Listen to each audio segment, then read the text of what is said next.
PWD में engineer हूँ। एक बार मेरा भरतपुर ट्रांसफर हुआ तो मैं वाइफ नेहा और बेटी मिनी के साथ अलॉटेड सरकारी क्वार्टर में पहुंचा। कैसा लगा हमारा नया घर? कुछ अजीब सा नहीं है, ऐसे सुनसान में? हाँ, तो शांति रहेगी ना। हमसे पहले कौन रहता था यहाँ? इतनी पुरानी बिल्डिंग है तो कोई तो रहता ही होगा। चलो अंदर चलते हैं। आओ मिनी बेटा। ऑनेस्टली कहूं तो भीतर पहुंच के तो मुझे भी कुछ अजीब सा लगा। ड्राइंग रूम लग रहा है ये। दो बैल्कनीज है। इधर देखो ना, उधर क्या देख रही हो? कुछ नहीं, रात काफी हो चुकी है। तो सोने चले? फिर से उधर ही देख रही हो? वो अलमीरा। अलमीरा क्या? कुछ अजीब सी नहीं लग रही है? क्या अजीब सी? कितनी पुरानी है। हाँ, तो पुरानी बिल्डिंग है तो सोफा, टेबल, बालकनी की रेलिंग्स सब कुछ बदल दिया, पर अलमीरा तब से वैसी की वैसी पड़ी है। दीवार पे ही बना है ना, तो उखाड़ तो नहीं सकते ना इसको। चले अब। पर इसमें लॉक क्यों लगा है? अरे मुझे क्या पता है यार। तुमने बताया नहीं। इससे पहले कौन रहता था यहाँ? मुझसे पहले जो इंजीनियर था डिपार्टमेंट में, वो रहता होगा अपनी फैमिली के साथ। पर अलमीरा में लगे उस लॉक की हालत देख रहे हो? कम से कम 15-20 साल पुराना तो होगा ही। मतलब हमसे पहले यहाँ जो भी लोग रहे, उन्होंने इसे खोलने की कोशिश नहीं की। हाँ शायद। क्यों क्या मतलब? नहीं, मतलब हमसे पहले यहाँ और लोग भी तो रहकर गए होंगे ना, 4-5 साल। हाँ तो इतने सालों में किसी के मन में नहीं आया कि इस अलमीरा के भीतर क्या होगा? बात तो सही है तुम्हारी। राघव, तुम्हें नहीं लगता कि यहाँ, मतलब इस घर में कुछ है? कुछ है मतलब? मेरा मतलब, तुम क्या तब से उस अलमारी को ही देखे जा रही हो? सुनो, इसको खोल के देखते हैं क्या है इसके अंदर। इतनी रात को? देखते हैं ना, नहीं तो रात भर मेरे दिमाग में बस ये अलमीरा ही घूमती रहेगी। ठीक है यार, चलो देखते हैं। नहीं तो अगर अलमीरा ही घूमती रही तुम्हारे दिमाग में, तो हमारे रोमांस का क्या होगा? अच्छा, इतनी थकान में भी रोमांस सूझ रहा है तुम्हें? और क्या, जिसकी ऐसी ब्यूटीफुल वाइफ हो उसको कभी थकान हो सकती है? चलो अब जल्दी से तोड़ देता हूं इस लॉक को। इतना भी कमजोर नहीं है कि हाथ से टूट जाए। अरे वो देखो, हथौड़ी पड़ी है तुम्हारे पैर के पास। इससे तो टूट जाएगा ना? इससे तो टूट ही जाना चाहिए। वाह, ये तो कुंडी समेत।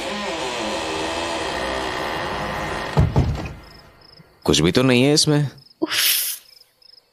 बदबू। क्या बदबू भरी है? पर ये आ कहां से रही है? क्या पता, मे बी अलमीरा से ही। पर अलमीरा में तो कुछ है ही नहीं, फिर ये बदबू कैसे? सुनो, ये दोनों बालकनीज खोल देते हैं, निकल जाएगी बदबू। उफ, क्या यार, जैसे जानवर सड़ रहा हो कोई। डोंट वरी, बदबू चली जाएगी जल्दी ही। हाँ चलो, बेडरूम में जाके सोने की तैयारी करते हैं। मिनी को भी नींद आ रही है। हाँ ठीक है, आओ मिनी बेटा। जब हम बेडरूम में पहुंचे तब तक रात बहुत हो चुकी थी और हम थक भी बहुत गए थे, तो बस हम जल्दी सो गए।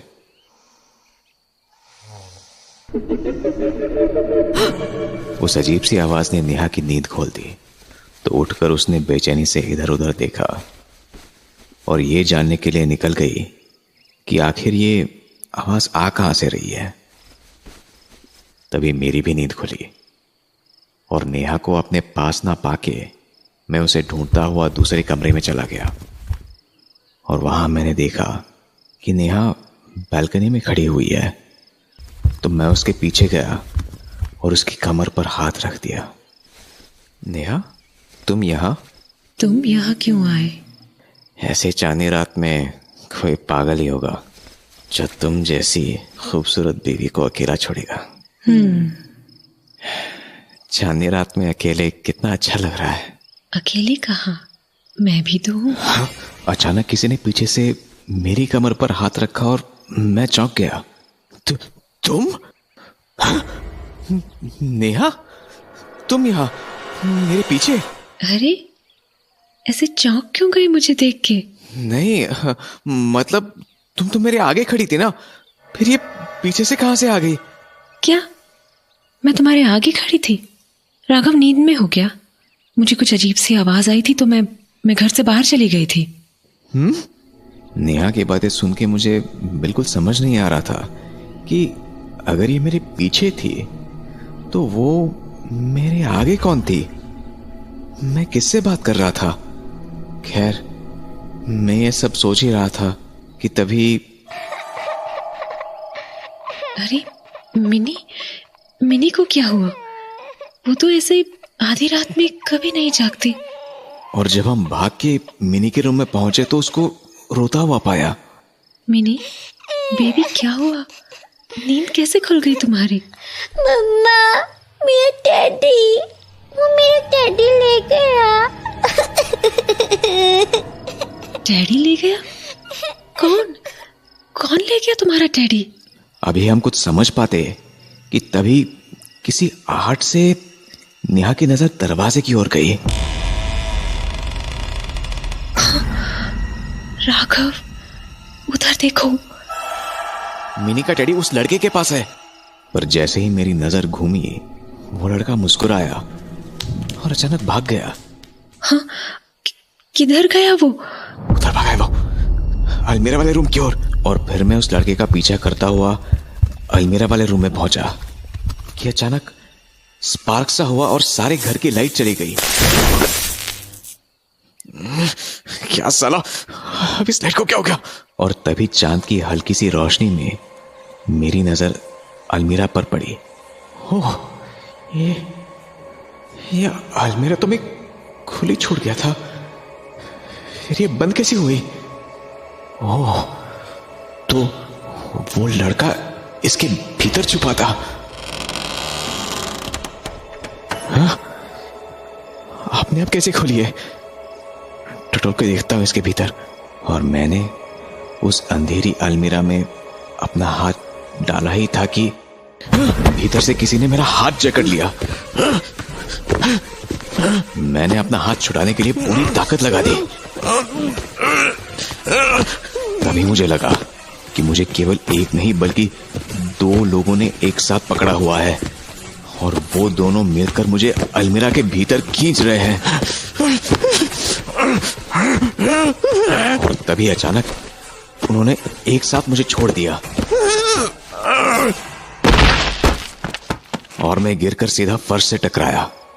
और फर्श पर पड़े पड़े जब मैंने अलमीरा की ओर नजर घुमाई तो मुझे वो दिखाई दिए, वो दोनों, एक काली बदसूरत भयानक औरत और उसके साथ वही बच्चा जिसने मिनी से उसका टेडी बेयर छीना था। बस फिर मैं एकदम से उठा और भागकर नेहा और मिनी के पास गया।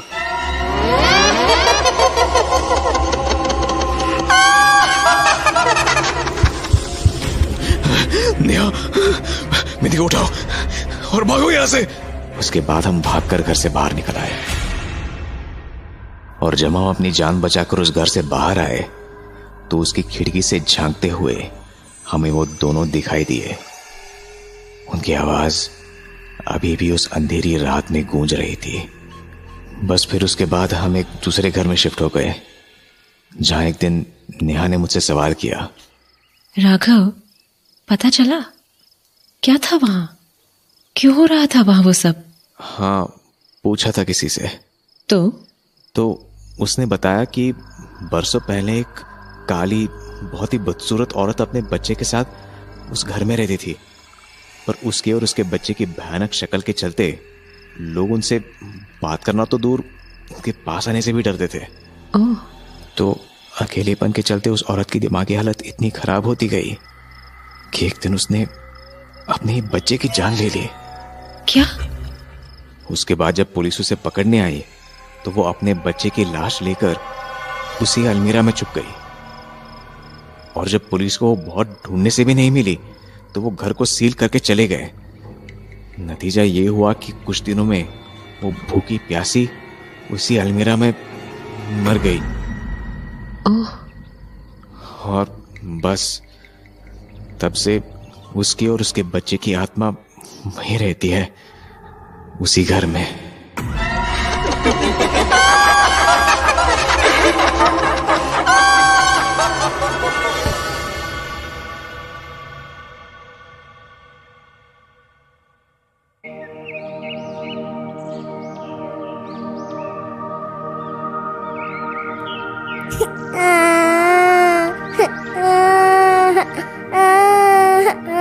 इस घने जंगल में बच्चे के रोने की आवाज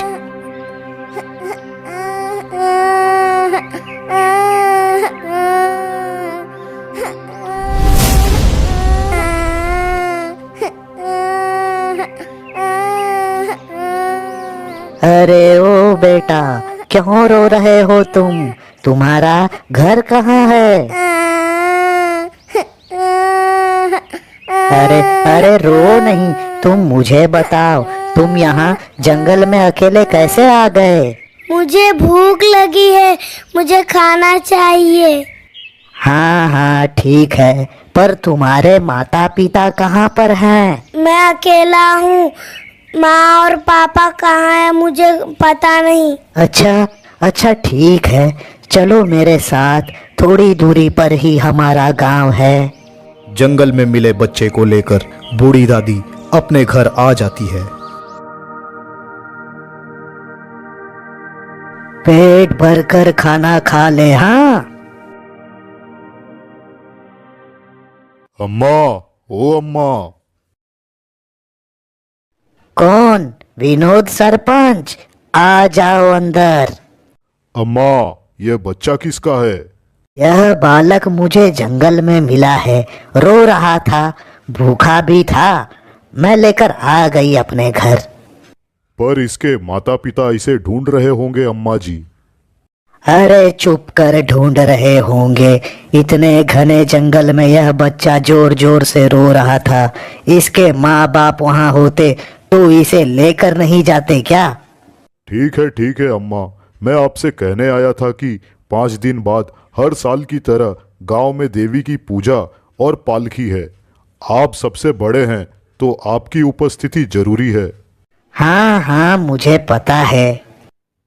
वो काले रंग का कपड़ा पहना है, वो मुझे मारने वाला है। क्या? कौन मारने वाला है? बेटा, कौन मारने वाला है? मुझे पता नहीं, वो बोला कि मैं तुझे मार दूंगा, पर मैं वहाँ से भाग गया। अम्मा, चलो पुलिस में कंप्लेंट करते हैं।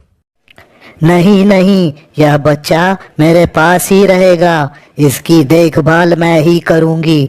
इस बच्चे पर बड़ा संकट है। क्या भूत प्रेत का संकट है क्या?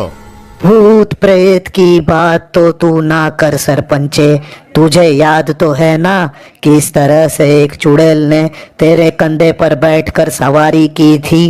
हाँ, तो क्या मैं नहीं डरता भूत प्रेत से। जा रहा हूँ मैं घर। अपना और इस बच्चे का ध्यान रखना। तुम्हारा नाम क्या है बेटा? मेरा नाम रुद्र है। तुम्हें डरने की जरूरत नहीं मेरे बच्चे, मैं तुम्हारे साथ ही हूँ। ठीक है अम्मा। हाँ, अम्मा नहीं, दादी माँ। दादी माँ। हाँ।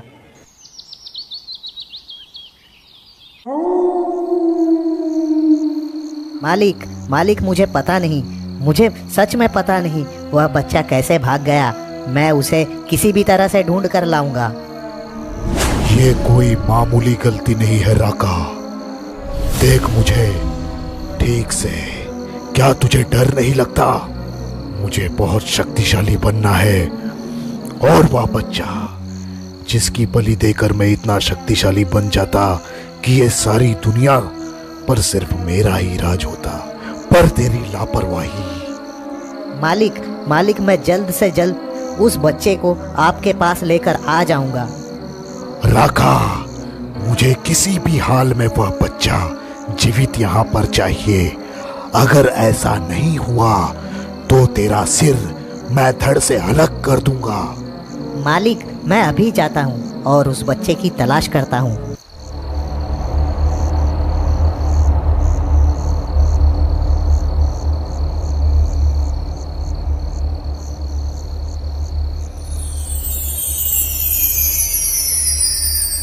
हाँ, मिल गया वो बच्चा, वो रहा। यहाँ तो लोगों की काफ़ी चहल पहल है। इस बच्चे को कैसे लेकर जाऊँ? ए, कौन हो तुम? यहाँ क्या कर रहे हो? मैं काफ़ी दूर से अपने गांव जा रहा था, थक गया हूँ, इसलिए यहाँ पर खड़ा हूँ। इस गांव में कोई त्योहार है क्या? हाँ, 4 दिन बाद देवी माँ की पूजा है, उसी की तैयारी कर रहे हैं हम लोग। वहाँ एक बच्चा भी जाग रहा है। वह बच्चे को देखकर लग रहा है कि शायद वह इस गांव का नहीं है। क्या बच्चा? तुम इतनी जानकारी क्यों ले रहे हो? क्या तुम बच्चा चुराने वाले हो क्या? ए, आओ रे सारे लोग, चोर आया है, बच्चा चोर। गांव के उस युवक के चिल्लाने से गांव के लोग वहां आने लगते हैं, पर राका उस युवक को धक्का देकर वहां से भाग जाता है। अच्छा हुआ वहाँ से भाग गया, अगर पकड़ा जाता तो गांव वाले पीट पीट कर मुझे मार ही देते। उस बच्चे के बारे में पूछताछ करने की क्या जरूरत थी तुझे? अब उस बच्चे को लेकर वह गांव के लोग और भी ज्यादा सतर्क हो जाएंगे। अच्छा होता कि वे लोग तुझे पकड़कर वहीं मार देते। एक और मौका मालिक, बच्चा कहाँ है यह तो पता चल गया। बस 4 दिन बाद गांव में पूजा है, उस बच्चे को मैं वहीं से उठाकर आपके पास लेकर आ जाऊंगा। अगर ऐसा नहीं हुआ तो तू समझ ही सकता है कि मैं तेरा क्या हाल करूंगा। सरपंच जी, वह काले कपड़े में ही था, शक्ल से ही चोर लग रहा था। जैसे ही पकड़ने गया वह मुझे धक्का देकर सीधा जंगल के रास्ते भाग गया। अगर तुम्हारे जगह मैं होता तो उस चोर को वहीं पटक कर मार देता। मेरी शक्ति का तुम लोगों को अंदाजा नहीं है। अगर भूत होता तो? ए, भूत भूत कौन बोल रहा है? रुद्रा, बेटा रुद्रा, जी दादी माँ। तुम्हारे कपड़े बहुत ही गंदे और फटे हुए हैं। मैं तुम्हारे लिए नए कपड़े ला दूंगी। हाँ, ठीक है दादी माँ। देखते ही देखते 4 दिन बीत जाता है और वहां गांव में पूजा की शुरुआत हो जाती है। और वहां राका भी अपना भेष बदलकर गांव के लिए निकल पड़ता है।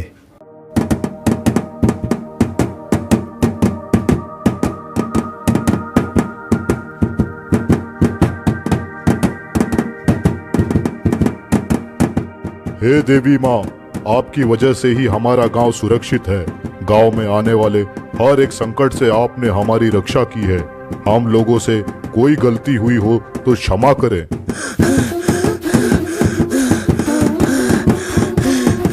अरे अरे दादी माँ पर देवी आई है। जय देवी माँ।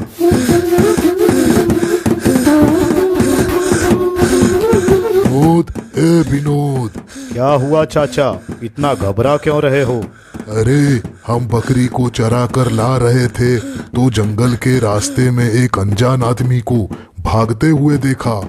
वो जो नया बच्चा था ना, जो बूढ़ी अम्मा के पास था, वही बच्चा था उसके गोद में।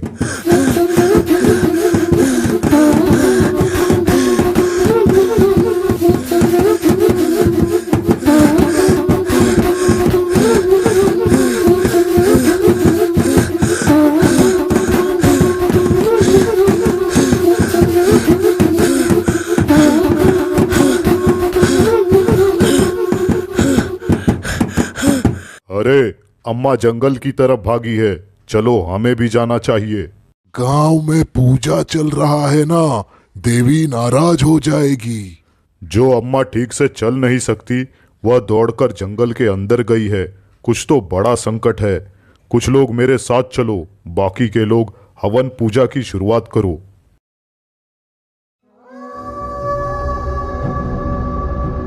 इस बच्चे को देखकर मेरा मन खुश हो गया। अब इसकी बलि दूंगा और जो शक्तियों की कमियां है मुझ में वह पूरी होगी और इसके बाद इस सृष्टि पर सिर्फ मैं ही राज करूंगा। हा हा हा हा हा।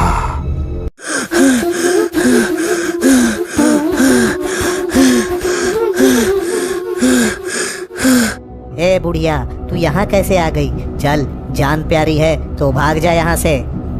कौन है ये बुढ़िया? यह बच्चा इसी के पास था मालिक।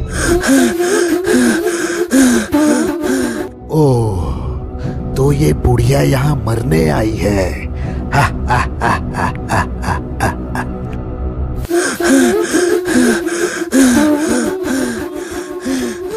अरे ये क्या, गांव के लोग भी यहाँ आ गए। भाग जाओ यहाँ से सारे लोग, वरना कोई नहीं बचेगा। यह इंसान नहीं, एक दानव है। इसे तो देखकर ही डर लग रहा है। इसका सामना हम लोग कैसे करेंगे? हे देवी माँ, अब हम सारे लोगों की प्राणों की रक्षा आपके हाथों में ही है। हे बुढ़िया, आगे क्यों आ रही है? लगता है तुझे सबसे पहले मरने का शौक है। अरे बच्चे को यहाँ लाकर बहुत बड़ी गलती कर दी तुम लोगों ने। तो क्या मारेगी तू मुझे? तो आजा।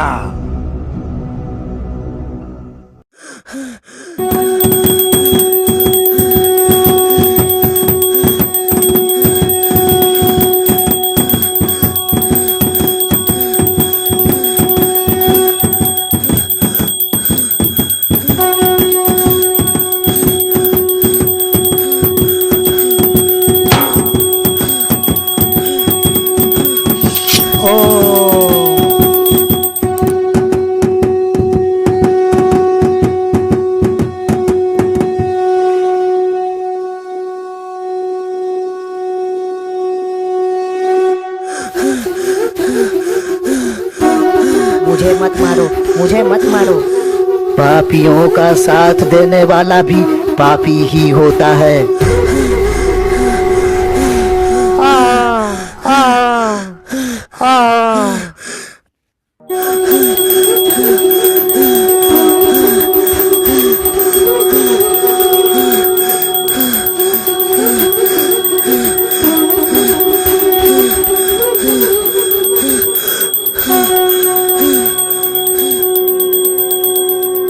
सरपंच, मेरे जाने का समय आ चुका है, पर गांव में जब भी कोई संकट आएगा तो मैं तुम लोगों की रक्षा जरूर करूंगी। यह बालक अभी होश में नहीं है। तुम लोग इसे गांव में लेकर जाओ और इसकी देखभाल करो। इसे इसके माता पिता लेने जरूर आएंगे। अम्मा, हमें छोड़कर मत जाइए। मैं कहाँ जा रही हूँ? इस बूढ़े शरीर का समय तो बहुत पहले ही समाप्त हो चुका था। यह शरीर तो इस पापी का अंत करने अब तक जीवित था। जाओ, सबका कल्याण हो। गांव के लोग उस बच्चे को लेकर गांव में आ जाते हैं। बच्चा होश में आने के बाद दादी की तलाश करने लगता है, पर गांव के लोग अपनी जिम्मेदारियों से बच्चे की अच्छे से देखभाल करते हैं। गांव में दादी माँ की एक मूर्ति का निर्माण किया जाता है। कुछ महीने बाद रुद्र के माता पिता भी रुद्र को लेने आ जाते हैं। गांव वाले रुद्र के माता पिता को सारी घटना की जानकारी देते हैं। रुद्र के माता पिता बूढ़ी दादी के मूर्ति को प्रणाम कर रुद्र को लेकर वहां से चले जाते हैं और हर साल बिना भूले रुद्र के माता पिता रुद्र को गांव देवी के पूजा में लेकर आते हैं और गांव वाले रुद्र को दादी माँ की वह कहानी फिर से सुनाते। कहानी मध्य प्रदेश के गांव की है। नाम है पातालकोट। ये गांव शहर से बहुत ज़्यादा दूर है। यहाँ के निवासी ज़्यादा पढ़े लिखे नहीं हैं और लोगों की आमदनी भी उतनी ज़्यादा नहीं है। लगभग सारे घर मिट्टी के बने हुए हैं, पर इन्हीं घरों में कुछ घर पक्के मकान भी हैं। इन गरीब लोगों में कुछ लोग ऐसे हैं जिनके पास थोड़ा पैसा है और जो बाकी परिवारों पे अपना दबदबा बना कर रखना चाहते हैं। गांव में ज़्यादा साधन नहीं है, फिर भी मनोरंजन के लिए लोग गप मार लेते हैं और अक्सर एक बड़े से बरगद के पेड़ के नीचे इकट्ठा होकर इधर उधर की बातें करते हुए मिल जाएंगे। ऐसी ही एक शाम 3 लोग बैठ के कुछ बातें कर रहे थे। दिन भर की इधर उधर की बातें कर रहे थे सब लोग। आज का मौसम बहुत उमस भरा है। हाँ, लगता है बारिश आएगी, पर हवा भी तो नहीं चल रही है। थोड़ी हवा चले तो थोड़ी राहत मिले। अरे ठीक है, कुछ देर में अपने आप मौसम अच्छा हो जाएगा, उसके बाद तो 3-4 महीने बारिश ही होनी है। तभी दूर के एक घर से शोर शराबा सुनाई देने लगा। दूर से चोर चोर ऐसी आवाजें आने लगी। तीनों उठ के उस घर की ओर गए। घर था गांव के दिनकर राव का। अरे भाई, क्या हुआ? इतना शोर शराबा क्यों? क्या बताऊं, मैं तो लूट गया। घर में चोरी हो गई, सारे गहने लूट के ले गए। कैसे हुआ ये? तुमने किसी को देखा? नहीं, मैं तो इधर ही था बाहर वाले कमरे में, पर बस सामान गिरने की आवाज आई। मैंने जाके देखा तो वहां कोई भी नहीं था, बस गहने और सामान गायब। मैंने देखा कोई सुराख या कुछ भी नहीं था। ना जाने कैसे ये सब हो गया। अजीब बात है ये तो, पर सबको सावधान रखना पड़ेगा। अगर चोरी हुई है तो चोर कहीं और भी हो सकता है और चोरी और भी हो सकती है। इसके बाद सब लोग अपने अपने घर चले गए, पर चोरियों का सिलसिला रुका नहीं। अब थोड़े थोड़े दिनों में और भी जगहों पे चोरियां होने लगी और भी घरों में चोरियां होने लगी। सारे गांव के लोग परेशान थे। आज की शाम बरगद के पेड़ के नीचे इसी बात पर चर्चा हो रही थी। मुझे समझ में नहीं आ रहा है कि ना जाने अचानक से इस गांव में इतनी सारी चोरियां कैसे होने लगी, और इस चोर है जिसे किसी बात का डर ही नहीं, लगातार चोरियां किए जा रहा है। डर होगा भी कैसे, इतनी सावधानी से जो चोरी कर रहा है। ना कोई ताला तोड़ता है, ना कोई सुराख बनाता है। बड़ा ही शातिर चोर है ये। तभी उसी रास्ते से गांव के दीना काका लौट रहे थे। दीना काका गांव के इज्जतदार लोगों में से एक हैं। कुछ दिनों के लिए दूसरे गांव गए थे किसी काम से। क्यों भाई, क्या हुआ? क्या बात चल रही है? कुछ नहीं काका, बस गांव में हो रही चोरियों के बारे में बात कर रहे हैं। अच्छा हुआ आप आ गए। गांव में कुछ दिनों से कई घरों में चोरियां हो रही हैं, और वो भी बहुत अजीब। पता नहीं कैसे बिना कोई ताला तोड़े, बिना कोई सुराख बनाए चोरी कर लेके जाता है। और ये चोरियां हर कुछ दिन बाद होती है ना, वो भी एक इलाके में, मेरा मतलब गांव के बीचों बीच, है ना? हाँ काका, गांव के बीचों बीच। मुझे लगता है मैं जानता हूं कि ये सब क्या हो सकता है। क्या हो सकता है ये? कौन कर रहा है ये चोरियां? वो मैं ऐसे नहीं बता सकता। ऐसे बता पाना मुमकिन भी नहीं है वैसे, पर मुझे पता है अगली चोरी किस दिन होगी। बस हमें ध्यान देना है इस बात पे कि किस घर से आवाज आ रही है। चोरी देर रात को होगी और पता चल ही जाएगा। अब बात 1 महीने पहले की। गांव के पास के जंगल में शाम ढल चुकी है। धीरे धीरे दबे पांवों से सबसे छुप छुपा के गांव का एक आदमी जंगल में अंदर की ओर बढ़ते जा रहा है। धीरे धीरे आगे जाके वो एक खंडहर में पहुंचा। खंडहर के बाहर एकदम अंधेरा था, पर अंदर से कुछ मंत्रों की आवाजें आ रही थी। खंडहर के अंदर आग जल रही थी। यहाँ पे एक अघोरी अपनी तंत्र साधना कर रहा था। बाबा की जय हो। बोल, क्या हुआ? क्यों आया है मेरे पास? क्या चाहिए तुझे? बाबा मुझे अमीर होना है। मुझे ढेर सारा धन चाहिए, बहुत सारा पैसा चाहिए। पैसा मेहनत से कमाया जाता है, पैसा बनाया नहीं जाता। बाबा आप तो सिद्ध हो, मेरी मदद करो। पर बदले में मुझे क्या मिलेगा? बाबा जो आप कहो। ठीक है, अगर तू मेरा अनुष्ठान और बाकी सारी सिद्धियों के लिए सामग्री लेके देते रहेगा हमेशा के लिए, तो इसके बदले में मैं तेरी इच्छा पूरी करूँगा। हाँ पापा, मुझे सब मंजूर है, अब बस मेरी मुराद पूरी कीजिए। ठीक है, ये ले, इसे ले जाके अपने घर के एक कमरे में रख दे और उस कमरे में तेरे अलावा कोई और नहीं जाना चाहिए। हर शाम उस कमरे में एक दीपक जलाना और जिस दिन तुझे कुछ भी चाहिए होगा उस रात को कमरे में जाके मंत्र बोलना और एक मुर्गे का मांस रखना। तेरा काम हो जाएगा, पर यह हर 15 दिन के बाद ही कर सकता है तू। ठीक है बाबा, मैं ऐसा ही करूँगा। अब आज के दिन, अगर पिछली चोरी उस दिन हुई थी तो अगली चोरी जरूर कल होगी और ये कल रात को होगी। बस तुम सब आ जाना, खुद देख लोगे कि चोरी कौन कर रहा है। ठीक है काका। काका के अनुसार सब अगले दिन रात को उसी पेड़ के नीचे इकट्ठा हुए और इंतजार करने लगे कुछ आवाज आने का। आधे घंटे तक कोई आवाज या कुछ भी नहीं हुआ, पर उसके बाद अचानक से किसी घर में बर्तन गिरने की आवाज आई। आवाज सुन के चारों उसी घर की ओर चले गए और दीना काका के कहे अनुसार सब चुपचाप वहां खड़ा होकर देखने लगे। उसके बाद उन्होंने जो देखा उससे उनके रोंगटे कांप गए। उन्होंने देखा कि अंधेरे में एक घर की दीवार से एक बेहद खतरनाक परछाई निकली। वो परछाई हवा में लहरा रही थी। उसकी आंखें लाल थी और बड़े बड़े बाल, बदन काला और किसी औरत के आकार की थी वो। और वैसे ही वो उस घर से निकली और निकल के हाथों में जेवर लिए लहराती हुई वहां से दूर चली गई।